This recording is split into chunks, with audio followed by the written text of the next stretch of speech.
Good day and welcome to parents, guardians and students.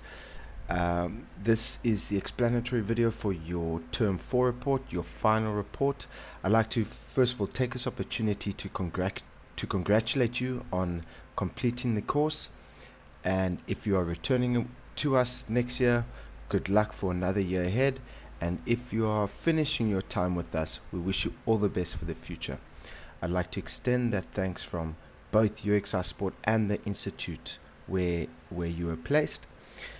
So I'm going to run through Term 4 report, very similar to the previous reports. I'm not going to take this long. I'm not going to take long. I'm going to keep this quite quick.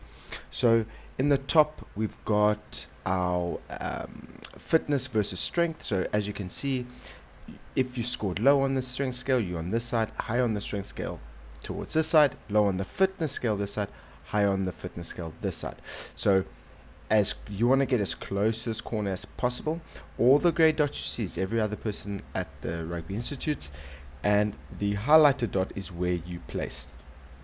Here we have a fitness score out of 100, 97, and a strength score out of 94. If we move down, we're looking at, here we've got our attendance. So our attendance at training, the total days that could have been attended were 54. 31 were attended, giving you an attendance of 57. Same applies for gym sessions, same applies for field sessions, and then finally days sick. If we look at these charts, again they are all the same, so I'm going to keep it fairly simple. I will use this chart over here, the pull-ups chart, as weight doesn't have the SA under 20 standard.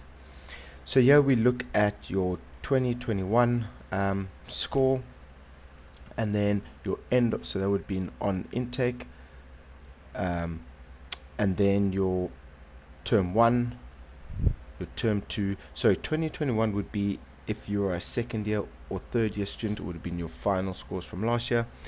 Term 1 was term 1 this year, term 2, term 3, and term 4. The green line is the S under 20 standard, which you can see remains straight. The purple line or pink line, it would be your relevant institute's color, that is your score, and the gray line is the average for your position.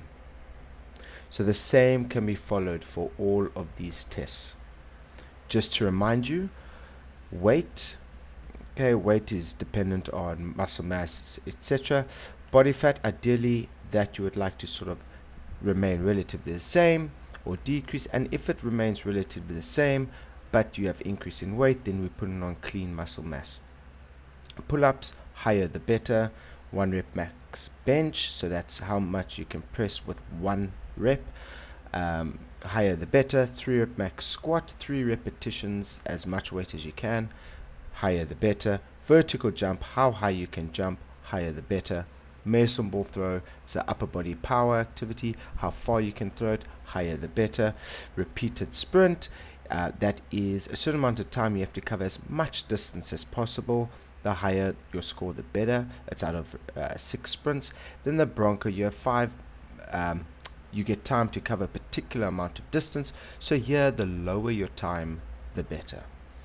Okay, moving on. So this is your gym based testing. Right, and if we move on to our match performance testing, as we have done in the past, we have omitted player names and faces to keep their stats confidential. So we have run through this before, and I'm going to do it very briefly again. At the stats are separated into 3 sections: attack, defense, and breakdown, with some general information on the left. So this particular player played 15 matches in total, 12 for the Institute, 600 minutes for the Institute, and scored 10 points, and then played 3 union matches and 174 minutes, not scoring any points at the union matches. So on attack, we've got ball touches, which is then touches per game. We've got line breaks per game, tackle breaks, and tackle breaks per game. We then dive a little bit deeper. Of the ball touches we include carries and passes. That gives us our sum of ball touches. So we have his carries and his carries per game, and then carry dominance.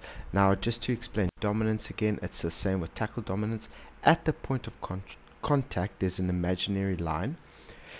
If the ball carrier's hips get over that, it was a dominant carry. If they do not get over that, it was a non-dominant carry.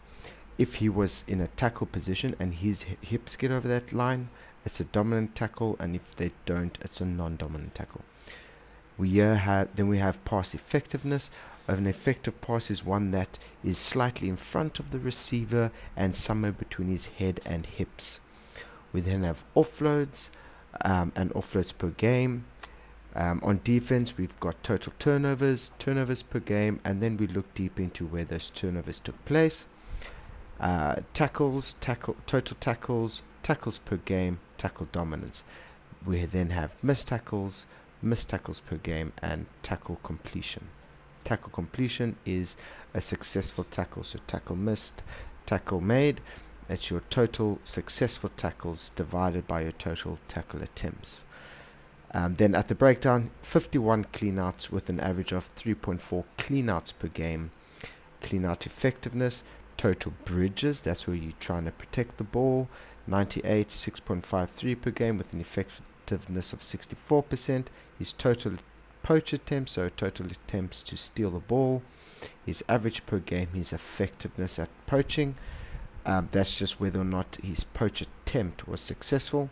Then his total breakdown arrivals and his average per game, and then we look at total attacking arrivals and total defensive arrivals.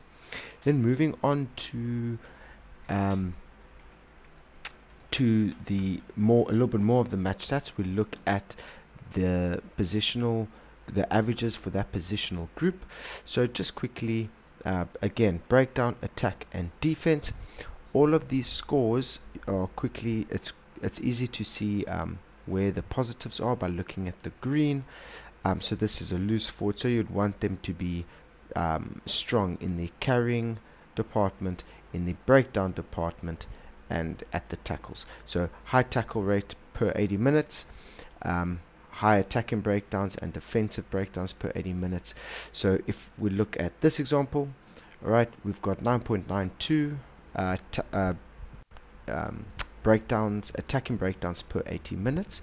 The position average is 8.66, which puts him 14.53% above the positional average. How that's calculated, this is called percentage difference.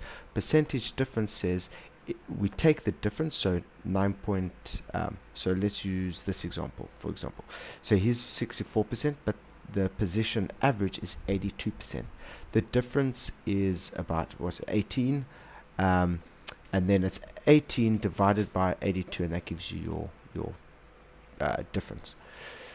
And that's it from the match stats. Again, if you are joining us next year, we wish you good luck for the year ahead.